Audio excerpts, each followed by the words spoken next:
Yeah, so this chapter, the title is on national culture. What I think is really interesting. I mean, the whole chapter is interesting, obviously, and I think it does kind of apply. The notes I took and what I'm probably going to talk about are things that relatively apply to the current situation. Obviously, again, the first chapter, if we look at like protests, large scale protests, etc., the first chapter is the easiest to apply because it's about violence and the political gains of and development of a national consciousness as a result of violence. Um, but this one kind of relates. I mean, even explicitly to the point in which Fanon does reference the cultural, political position of the black diaspora, some of which, of course, are in America. Um, but a lot of this is generally about the national, the colonized intellectuals' relationship with the national culture and what they ought to do. It's also importantly for some like prerequisite. If you're reading the chapter and you don't know some of the context, it seems to be my understanding is that it's at least an explicit critique of Amy Césaire um, and the Negritude movement. The idea being that like, and I think Fanon does mention Negritude a couple times. That that he has a lot of issues with Amy Césaire's ideas in relation to negritude, which kind of if anyone's familiar with Afro pessimism, it's kind of a negritude is kind of a prerequisite or a development into negritude later on or development into Afro pessimism. Um, yeah, which I mean that can be a whole other thing to talk about and contextualize. But I guess I'll go through. I have a couple quotes, of course. Um, quote, more than one colonized subject had to say, we've had enough. More than one tribe had to rebel. More than one peasant revolt had to be quelled for us today to stand firm, certain of our victory. Which is the way I think is an interesting way of conceptualizing that is in relation to, I think, a lot of the protests that are happening right now. I think it's fairly obvious and clear to say that, like, these protests aren't revolutionary, but that if you dialectically place them, and Fanon uses a lot of at least subtle and sometimes explicit dialectical materialist analysis of politics, if you place them within a historical process, there are a lot of, let's say, like slave revolts in Africa or colonized subjects that were put down that had to happen, those putting downs that had to happen for decolonization to happen. So these let's say, these very difficult political struggles that you can, in some meaningful way. Let's hear your class. Thank you for the 1,000 bits. French theory, absolutely. Um, what was I saying? These very difficult and very impossible goal in relation to decolonization, or in relation to things that are similar to decolonization, you could say abolition of the police being one of which, abolition of prisons, um, like race anti, like the destruction, removal of anti-black racism in the New World, etc. Um, that this idea of like the series of unrests and upswells that have to happen that can be put down, that will be put down as necessary, I think could help contextualize some purpose for particular movements, particular protests that may not explicitly see success. And I think even in the case of a lot of these protests, they're seeing success.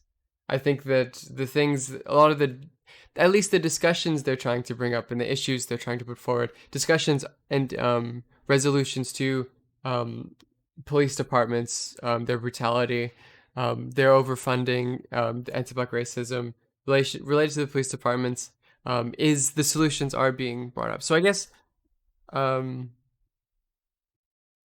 to some extent it doesn't work there, but no, it still does, because like as Fanon analyzes in relation to decolonization, sometimes the beginning concessions and reforms are what pushes it forward.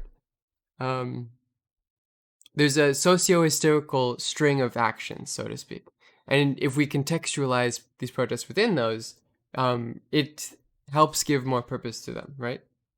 Um, Quote, for us who are determined to break the back of colonialism, our historic mission is to authorize every revolt, every desperate act, and every attack aborted or drowned in blood. which of course very intimately relates, and if you could imagine what Fanon's position would be now, that the pearl clutching about looting is ridiculous, and that it actually, you could make some meaningful arguments, and some leftists throughout history have said that actually, like, in terms of for the purpose of some sort of meaningful anti-capitalist, anti-racist, etc. Movement, you can have looting, or that it's actually negative. That's counterintuitive. And those people, like Gramsci, for instance, not someone who is yeah, my glasses are super reflective. Not to necessarily say that Gramsci would say that it's inherently bad, but that it wouldn't be productive. I think Fanon is making the opposite argument, that no, all of this is a part of the same socio-historical string for progress, and you shouldn't condemn any of it. You should encourage it. Yeah, and of course, Fanon's position on colonialism, you could imagine a connection with a position on the police, which is to say that colonialism can't be reformed, and even that the colonist understands that. And I think we're seeing that a lot in relation to police departments now, that they realize that a potential solution here that involves police not having this large amount of control, then being the agents of capital and harassing marginalized communities, that the solution can't necessarily even be with reforming them. Quote, sooner or later, colonialism realizes it is incapable of achieving a program of socio-economic reforms that would satisfy the aspirations of the colonized masses. And I think some let's say civilian governance that's at least ostensibly supposed to oversee police and police precincts, etc. themselves, do genuinely understand that point as well, that it is a question of abolition. Yeah. You're gonna merge to see viral tweets in 2 years about, remember the, I don't know, maybe. Remember, and how absolutely nothing changed. Do you think? Okay, I'll read out the question. Do you think anything is gonna change, or we're gonna see viral tweets in 2 years about, remember the George Floyd's protests and how nothing changed? I don't know.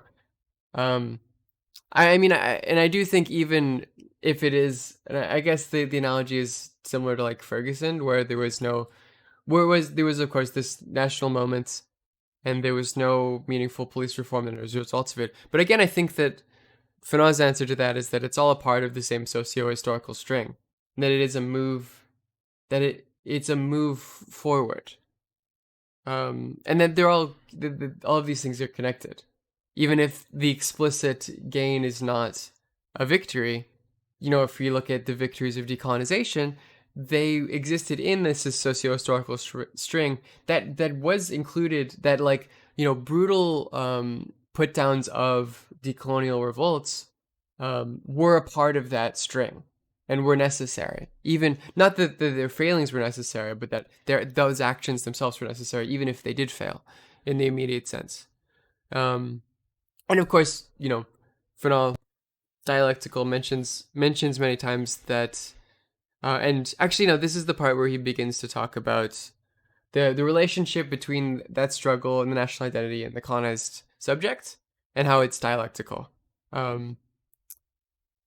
So yeah, this points probably don't relate as intimately to what's going on right now, but I still think it's interesting. Of course, that's like colonialism works not only to control the present and the future of the colonized, but also the past. And we contextualize the past as like, oh, I think either the general line is, if it's for colonization against Arab people, it's that they were barbaric, and if it's against Africans, it was that they didn't have culture. So it is to attempt to go back into the past and remove the cultural significance of those societies, and the colonized intellectual begins to fight back eventually.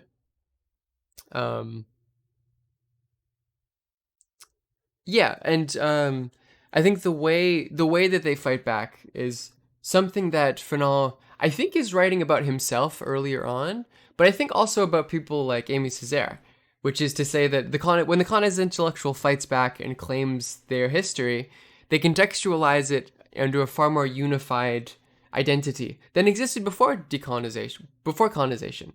So it's this unified, let's say, Arab entity, or unified African entity, which of course those unified entities are only intelligible as a result of these groups of people being controlled by the same colonial regimes. Which is not to say that it's wrong or that it's bad, but that it exists, of course, as a part of a dialectical progression. The concept of negritude, for example, so directly at Aimé Césaire, was the affective, if not logical, antithesis of that insult which the white man had levied at the rest of humanity. Right? It is also, of course, the colonizer attempts to push forward European society as a universal perspective, that any perspective of value is rooted in the European. I'll turn this down. Actually, it's kind of bright. In the European identity, right? And that the reassertion of a unified, let's say like African identity is a counter to that. Of counter, of course, that is only legible in relation to colonization. And then here's the connection with the Black diaspora, with the African Cultural Unified Society, which was a kind of in relation to this building of an African decolonial identity, because there was a particularly early on a very you learned so much. Thank you. I'm glad. There was a integration in this African,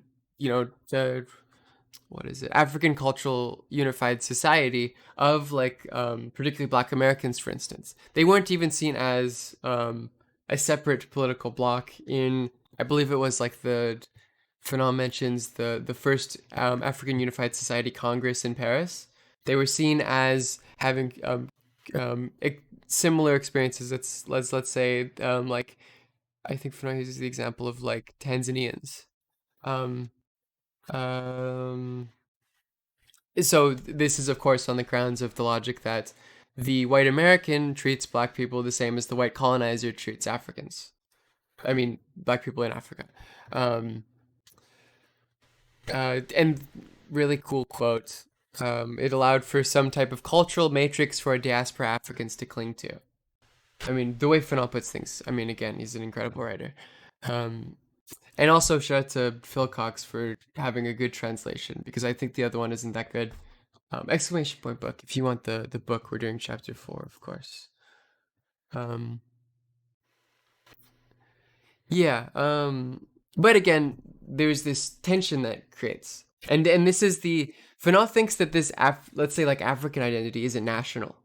It isn't. It is kind of, in some ways, and this is again where Fanon begins to critique Aimé Césaire and others who have the perspective of like, we need to go back and restore some pre-colonial African identity. Fanon says, no, you must move forward with that previous identity in mind, but there needs to be a moving forward of some meaningful national identity, which is far more regional.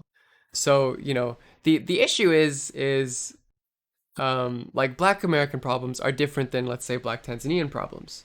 And the African Unified Cultural, African Cultural Unified Society realized this issue, that the social and political context of Africans in different areas, even within Africa and without, made it so that this unified identity could not be a political force itself. That something must jump out of that idea. African white society comes into the issue of, and Fanon puts it as, the historicization of men. Different African nations have different positions, and therefore the identity that can be meaningfully decolonial, it's a cultural movement. Well, he says some interesting things about the relationship between it and culture later on, which I think I've taken notes about as well. Because I don't think it would be to call it a cultural movement, because but we can talk about that in a bit. What was I saying? So this problem of the historicization of men means that the meaningful decolonial identity must be rooted in material and political solidarity against, the colonizer, etc. But the the context of the different African situations made it so that that wasn't possible, right? That there has to be some separation there. Not in terms of conflict, of course. The national identity has solidarity with other national identities. Where's the quote? Um, there's a very good quote about this. Maybe I didn't write it down. Shit.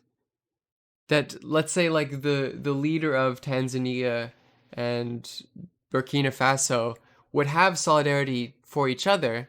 There's just random examples, but they would not have the same identity because the context is too different. The solidarity, the political and cultural or political solidarity required for nationhood in a meaningful and productive sense. Again, this isn't the nationhood in this sense is not ethnicity.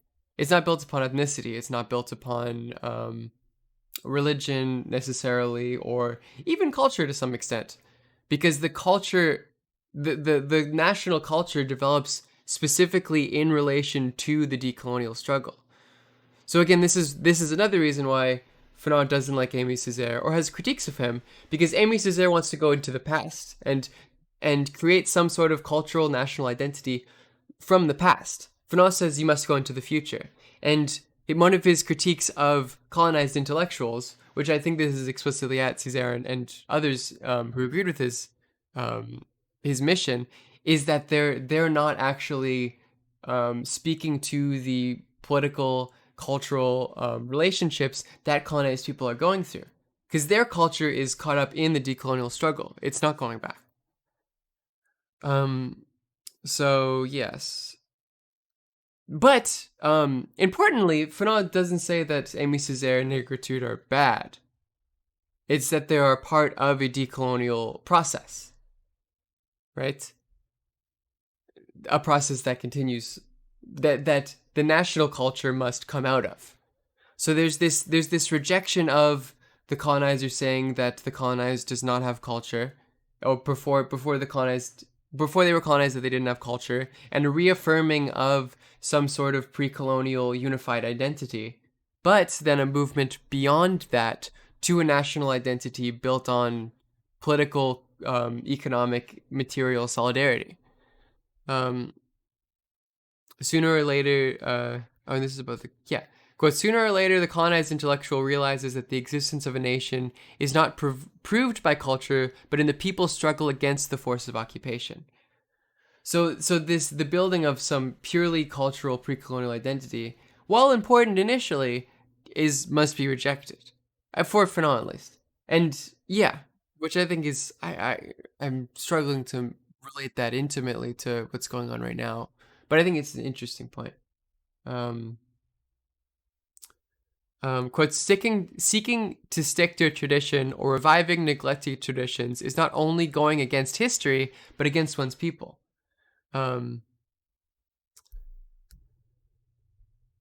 Yeah, and then it goes, so it goes more explicitly into the colonized subject now, or the colonized intellectual, and this weird dialectical progression in which they begin to see, being educated in Western schools, etc., using Western customs, they begin to see the colonized the same way that the colonizer does. There's this exoticism, but that there's an acceptance of that vision, that understanding. Yeah, that even though there is that similar kind of, let's say, reserved is a bad word for it, but I'll use it anyway because I can't think of a better word. Reserved relationship that is in some ways culturally similar to how the colonizer sees the colonized. The colonized intellectual accepts them and says, no, this identity is good and we must move forward. Which is, again, he writes about it as if it is an exoticism, but that is still positive. Quote, must not reunite with the people in the past. Oh yeah, you must not reunite with the people in the past. You must reunite with them in their recent counter move, which will suddenly call everything into question. So again, about the relationship of the colonized intellectual, their understanding of the colonized might be rooted in some some kind of colonial structure in some ways, which is, I think, one of the moves that some colonized intellectuals have in creating a pan-African, let's say, identity. Identity is important as the identity being the thing in which, for someone like Amy Césaire, would structure society, not simply a thing alongside national identity. Um, how did I start that sentence? I was making a point. Fuck. But but here Fanon basically says, like, the point of the colonized subject, yeah, brain too much brain. The point of the colonized subject here is to create art and culture that pushes the movement forward. Which, of course, you have to meet them in their struggle. Meet the colonized in their struggle. It's again a material analysis of national culture and revolution, which I think Lazy Live, yeah. I honestly just woke up. My sleep schedule is very bad. That's why I'm kind of out of it. Not gonna lie. Yeah. What else? What else can I say? Yeah, and again, like, the national identity is in relation to the material and political struggles, which I think you can relate now. This concept, or this idea, at least, that um, the identity that people are, yeah, it's not an identity. I guess that's too, but the people who are protesting um, against, let's say, police violence, are doing so as a result of some material political solidarity, right? I mean, to some extent, you could see, like let's say, like non-black people who are helping protests as both kind of solidarity in the traditional sense, but as well as some like unification of their interests against police, but of course sort of rooted in a moral will to remove anti-black racism, but that it's not an identity, but that kind of shared cultural experience of protesting, um, is built upon material solidarity, and that, like, that identity could move forward and be meaningfully, truly revolutionary potentially. But again, what I think is interesting about that implication is that, like, it kind of does affirm this idea that you can't abolish capitalism without destroying racism, and that there are, like, class reductionist people who are like, actually, no, we should ignore racism or not pay as much attention to it, and specifically go against capitalism, and specifically attack, let's say, workers' rights or whatever, and ignore everything else. And I think if some meaningful identity that is revolutionary and explicitly anti-racist, of course, against explicitly against anti-black racism, that the that this could that the idea that you do really meaningfully and in the immediate sense have to target, like, racism to destroy capitalism could probably be proven fairly conclusively, right? Which I guess isn't a surprise. Capitalism can function without racism. The opposite is not true. That's correct. Yeah, no, I didn't mean to imply that that wasn't the case. But I think if we can learn anything from the idea of the national identity, the decolonial identity, being out of some, not even necessarily culture, but political and social and material solidarity against an oppressive force, that this can mean something meaningful. That this can be something meaningful, even beyond, like, an immediate protest for, let's say, like, police reform. That it could lead to, again, police abolition and further demands, right? It is, of course, important to emphasize the immediacy of the protests are not revolutionary, and that's even fine. That it, again, is explicitly about anti-black racism. It's not about, like, that, what is the, like, white anarchist archetype or stereotype of the person who tries to project this into the thing that they into, like, the Kropotkin they were reading. and not about explicitly anti-black racism and dealing with anti-black racism, which I think, of course, it still is about. Um, Here's the quote. There's no common destiny. I was looking for it before. Between the national culture of Guinea and Senegal, but there is a common destiny between the nations of Guinea and Senegal, dominated by the same French colonialism. Um, yeah. So again, it's all about building solidarity and some meaningful identity or set of identities against a specific imperial or oppressive force, even if the ways in which it affects different people in different regions are contrary, which I think you could maybe compare to the multiplicity of police and anti-cop sentiments depending on people's social material perspectives in the same country. That there can be some meaningful political identity and movement and consciousness built upon it that does build around, even if it is the explicit protesting of anti-black racism, let's say. um Again, the comparison here is a comparison. I think like the Black Panthers make this similar kind of from reading Fanon. Many Black Panther scholars and writers make this comparison of the black diaspora and in relation to America, and as a colonial oppression that is similar to the colonial oppression that, let's say, like an African in Africa faces against a white colonizer. And I think extending that logic helps kind of contextualize a lot of Fanon's writings into now. But again, it's as he has said before, like the political context of a black person in America is different in many ways to how, like the context of an African person in Africa dealing with dealing with the colonizer there. Um, which I guess is an entirely different discussion. Um, for instance, I think I put this on my Patreon. I wrote some paper comparing the way that Fanon understands kind of colonial appropriation, the decolonial appropriation of colonial tools. So the radio in Algeria, in the resistance of Algeria, and this is in A Dying Colonialism, different Fanon book.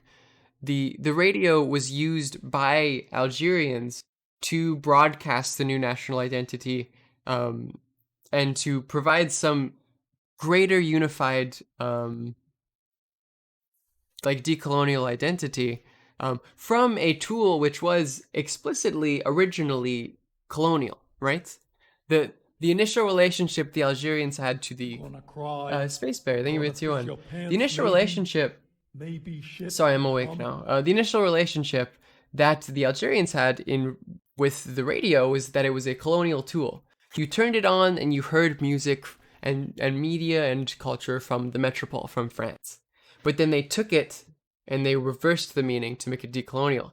And you can say the exact same thing about open carry gun laws in California, in what the Black Panthers did with those open carry gun laws, which is essentially it was a combination of Californian laws that was initially taken as the initial meaning of, let's say, open carry gun laws are to protect like settlers. That's the initial meaning of most of the settler states and its social and political organization. It's to reinforce the police. And in this sense, you can see the police in, let's say, black communities in Oakland in the 60s, although, of course, you don't have to be that specific about it, as a colonial occupying force. That the use of open carry gun laws, and there was some law about how you're allowed to observe a police officer working in the community. The combination of that observation and open carry gun laws allowed for some meaningful decolonial appropriation of the state apparatus, and the way that it uses the American colonial state apparatus, and the way it uses those laws against colonized individuals. Which, again, in this sense, I think this is one of the reasons why, if you've seen the acronym, is that the right BIPOC, Black Indigenous People of Color, In at least settler states, the idea is that um, black people occupy a different relationship to the land than simply settler. And I think Fanon and other Black Panther and like Black Panther theorists and others, um, it's an initialism. Thank you, not an acronym. Why? What's the difference? I don't know. It doesn't matter. Black Panther scholars take Fanon and build upon that idea.